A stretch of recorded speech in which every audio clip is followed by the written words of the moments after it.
Gut, das ist CBD ohne THC, ne? No, Mit THC. It's named this, aber das ist ganz wenig THC, das ist nur 8%. Aber es ist vom Arzt. Ja, das ist vom Arzt geschrieben. Schneiden wir da mal einfach raus. Hier wird's gemutet.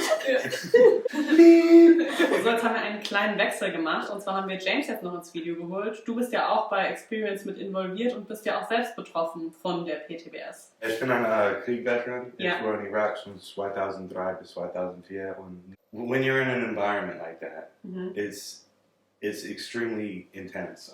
Your adrenaline is going every single day, like 100 miles an hour. Yeah.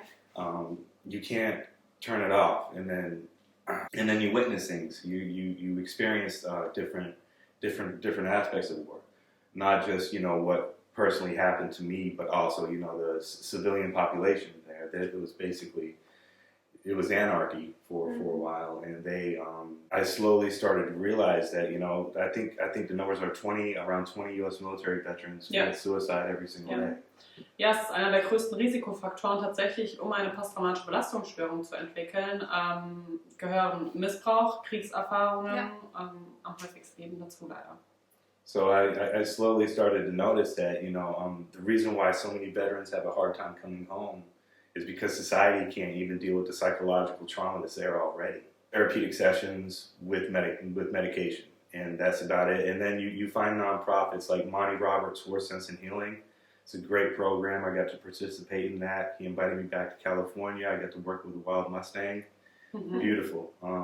He works with war veterans and also other first responders. The problem was I went to the therapy and I was stabilized for that environment, but as soon as I got back home, I basically went back to the same place that sent me to the hospital in the first place. So you find yourself in this loop of treatment and non-treatment and treatment and non-treatment, but it's more than that because we're only getting part of the treatment that we need. Genau, und auch das mit dem Umfeld, dass wenn man vielleicht in Therapie ist, dass alles gut funktioniert und sobald man nach Hause geht, es nicht mehr funktioniert. Deswegen ist es so wichtig, dass auch ihr eure Angehörigen in einem Klinikaufenthalt besucht. Das heißt, dass das Umfeld quasi da auch mitarbeitet und dass es so auch dann gestaltet wird oder möglich ist, dass man auch, wenn man nach Hause kommt, vielleicht da seine Ressourcen auch wieder aktivieren kann. Genau. Was ich noch schön fand, was er angesprochen hat, der Körper muss mit dabei sein. Es ist schön und gut, wenn ihr zu eurem Psychotherapeuten oder Psychiater geht und dann eine Gesprächstherapie habt. Ihr müsst aber den Körper aktivieren durch eben Methoden, wie die beiden hier anbieten. Sport machen, Tiere, Reiten, alles Mögliche. I'm gonna say in the army, ich war wieder nach Amerika gegangen. Basically, it's like I realized that the trauma that I was dealing with was no different than the trauma of society in general. Regardless of where the trauma comes from, it's the same exact chemical reaction in the brain that's going on with the person. And we get prescribed medications, we get brought to therapy and whatnot, but at the end of the day, you got to realize that it's also a physical condition as well, because your brain is producing these chemicals to tell your body to feel bad. So how do you combat that? Do you just keep taking medication? Because, one thing you got to realize is regardless of how much medication you give somebody, if you just leave them on their couch alone, it does no good for them. Genau. Also James hat jetzt eigentlich gesagt, dass in Amerika ziemlich viele Medikamente verschrieben wurden und das nicht so den gewünschten Effekt mitgebracht hat. Das heißt, es war keine Gesprächstherapie parallel, stimmt das? Ja, das war Gesprächstherapie und Medikamente. Also war es eine Kombination? Ja, aber nur Gesprächstherapie und Medikamente. Aber du musst auch wissen, dein Körper muss auch ein Teil von der Therapie. Ja. So zum Beispiel, wenn du hast diese hohe Angstgefühle, du gehst mal Kajaken für 8 Stunden. Dein Gehirn produziert dieses Chemie naturally in this process.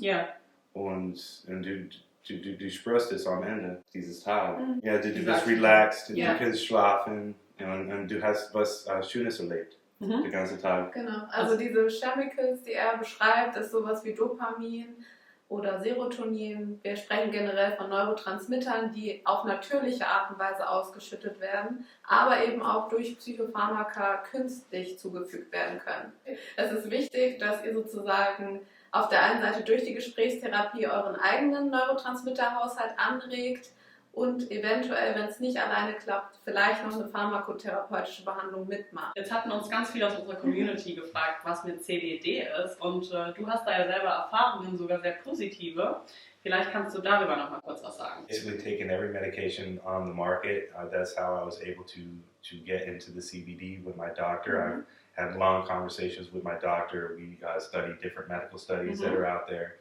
And we figured out that, okay, let's try it. Let's try something natural. You know, like Tavor, that's a very extreme medication. It should only be taken in extreme circumstances. Genau, nur für maximal 2-3 Tage in Akutsituationen, nicht länger. Genau, Tavor gehört zu der Gruppe der Benzodiazepine, die unglaublich abhängig machen. Das heißt, nach 2 Tagen, wenn ihr es dann einen 3. Tag nehmt, seid ihr meistens davon schon abhängig. Deswegen auch meistens nur in der Klinik. Ja. It's pretty close for me. It helps me relax.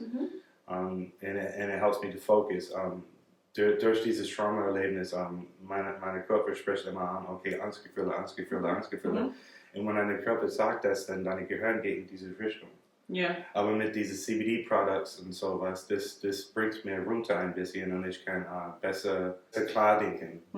Also auch die Angstgefühle sind wahrscheinlich dadurch dann runtergegangen. Ja. Und das hast du dann von einem Psychiater verschrieben bekommen? Ja.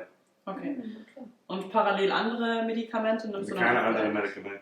Keine andere. Ich nehme nicht so viel Medikamente. Weil da gibt es diesen Chemie, dieses, und dann da gibt es diese Natural Medikamente. Ich wollte ausprobieren the natural Medikamente. Ja, okay.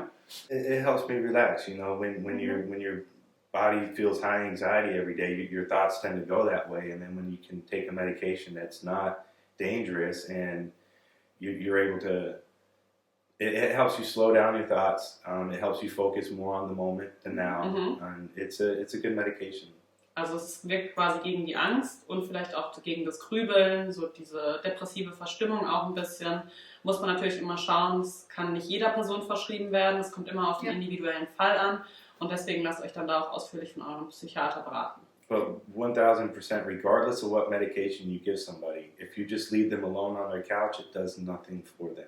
Genau. Das predigen wir euch immer. Wir möchten bitte beides zusammen sehen. Ob es Psychopharmaka ist oder auch irgendwelche homöopathischen Mittel, bitte immer begleitend mit einer therapeutischen Behandlung. It's just really important for people to get out of their own head, to step outside of that and actually find something to do that's productive, where you're physically involved in the activity as well as mentally, and it's stimulating you know, to take part in any activity that you can that, you know, takes you out of your comfort zone.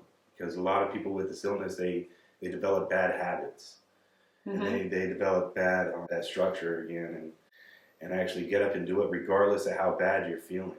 You know, get out of bed, get up, get active. You know. Ja, also der Tagesablauf ist ganz wichtig. Das war jetzt eigentlich so das Wichtigste und dass ihr halt wirklich auch Hobbys findet, vielleicht auch mal neue Sachen wagt und euch auch in körperliche Aktivitäten vielleicht mal begibt, reiten, Sport machen, Kajak fahren. Alle Aktivitäten, die vielleicht auch draußen stattfinden, dass ihr da vielleicht was findet, was für euch gut ist, funktioniert und auch Spaß macht. Yeah, and if you're having a hard time getting out of the house, just do some exercises at home. Sit-ups, push-ups. Of course. You don't have to do 1,000, 15 to 30, you know, sit-ups. Each rep, small do steps. Small steps. Dann vielen Dank, dass du dich bereit erklärt hast für das Video. Ja. Wenn ihr noch Fragen an den James habt, könnt ihr die natürlich auch immer gerne in die Kommentare schreiben. Vielleicht hast du ja dann nochmal Lust, dich zur Verfügung zu stellen. Yeah, of course. Super.